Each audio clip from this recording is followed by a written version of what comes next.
ಎಲ್ಲರಿಗೂ ನಮಸ್ಕಾರ. ಅಕ್ಷರವೇಣಿ ಯೂಟ್ಯೂಬ್ ಚಾನಲ್ಗೆ ಸ್ವಾಗತ.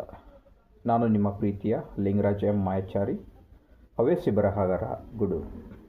ಇಂದು ನಾನು ಕವನ ವಾಚನ ಮಾಡುತ್ತಿದ್ದೇನೆ. ನನ್ನ ಕವನದ ಶೀರ್ಷಿಕೆ ಕಾಲದ ಹಾಳೆಯಲ್ಲಿ ನನ್ನ ಸಹಿ. ನನ್ನ ಕವನದ ಶೀರ್ಷಿಕೆ ಕಾಲದ ಹಾಳೆಯಲ್ಲಿ ನನ್ನ ಸಹಿ. ಕಾಲದ ಹಾಳೆಯಲ್ಲಿ ನಾನು ದೀರ್ಘ ಸಹಿ ಹಾಕಿದೆ, ಅದು ಒಂದೇ ಕ್ಷಣದಲ್ಲಿ ಮುಗಿಯಲಿಲ್ಲ. ಕಾಲದ ಹಾಳೆಯಲ್ಲಿ ನಾನು ದೀರ್ಘ ಸಹಿ ಹಾಕಿದೆ, ಅದು ಒಂದೇ ಕ್ಷಣದಲ್ಲಿ ಮುಗಿಯಲಿಲ್ಲ. ಸಹಿ ಹಾಕಿದ ಕ್ಷಣಗಳು ಸಾಲಾಗಿ ನಿಂತು ನನ್ನ ಬದುಕನ್ನು ಓದಲು ಆರಂಭಿಸಿದವು. ಕಾಲದ ಹಾಳೆಯಲ್ಲಿ ನಾನು ದೀರ್ಘ ಸಹಿ ಹಾಕಿದೆ. ನಿನ್ನೆಗಳ ನೆರಳ ಹಿಂದೆ ನಡೆದೆನು, ಇಂದಿನ ಬೆಳಕಿಗೆ ಜಾಗ ಕೊಟ್ಟಿತು. ನಿನ್ನೆಗಳ ನೆರಳ ಹಿಂದೆ ನಡೆದೆನು, ಇಂದಿನ ಬೆಳಕಿಗೆ ಜಾಗ ಕೊಟ್ಟಿತು.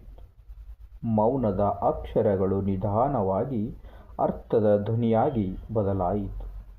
ಕಾಲದ ಹಾಳೆಯಲ್ಲಿ ನಾನು ದೀರ್ಘ ಸಹಿ ಹಾಕಿದೆ. ಬಿದ್ದ ಹೆಜ್ಜೆಗಳ ಗುರುತುಗಳೇ ನನಗೆ ದಾರಿಯ ನಕ್ಷೆ ನೀಡಿದವು. ಬಿದ್ದ ಹೆಜ್ಜೆಗಳ ಗುರುತುಗಳೇ ನನಗೆ ದಾರಿಯ ದಕ್ಷೆ ನೀಡಿದವು. ಸೋಲು ಕೈ ಹಿಡಿದು ಕರೆದಾಗ ಧೈರ್ಯ ಜೊತೆಯಾಗಿ ನಡೆಯಿತು. ಕಾಲದ ಹಾಳೆಯಲ್ಲಿ ನಾನು ದೀರ್ಘ ಸಹಿ ಹಾಕಿದೆ. ಕಣ್ಣೀರಿನ ಹನಿಗಳು ಮಸಿಯಾಗಿ ಹೃದಯದ ಸಾಲುಗಳನ್ನು ತುಂಬಿದವು. ಕಣ್ಣೀರಿನ ಹನಿಗಳು ಮಸಿಯಾಗಿ ಹೃದಯದ ಸಾಲುಗಳನ್ನು ತುಂಬಿದವು. ಕನಸುಗಳು ಕೆಲವೊಮ್ಮೆ ಮುರಿದವು, ಆದರೂ ಆಸೆ ಒಡೆಯಲಿ. ಕಾಲದ ಹಾಳೆಯಲ್ಲಿ ನಾನು ದೀರ್ಘ ಸಹಿ ಹಾಕಿದೆ. ಸಹಿಯ ಕೆಳಗೆ ಅನುಭವ ಉಸಿರಾಡಿತು, ಪ್ರತಿ ಅಕ್ಷರವೂ ಬದಲಾಯಿತು.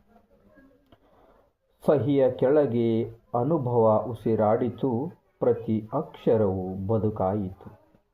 ಕಾಲದ ಹಾಳೆಯನ್ನು ಮಡಚಿದರೂ ನನ್ನ ಗುರುತು ಅದರಲ್ಲಿ ಉಳಿಯಿತು. ಕಾಲದ ಹಾಳೆಯನ್ನು ಮಡಚಿದರೂ ನನ್ನ ಗುರುತು ಅದರಲ್ಲಿ ಉಳಿಯಿತು. ಕಾಲದ ಹಾಳೆಯಲ್ಲಿ ನಾನು ದೀರ್ಘ ಸಹಿ ಹಾಕಿದೆ. ಧನ್ಯವಾದ.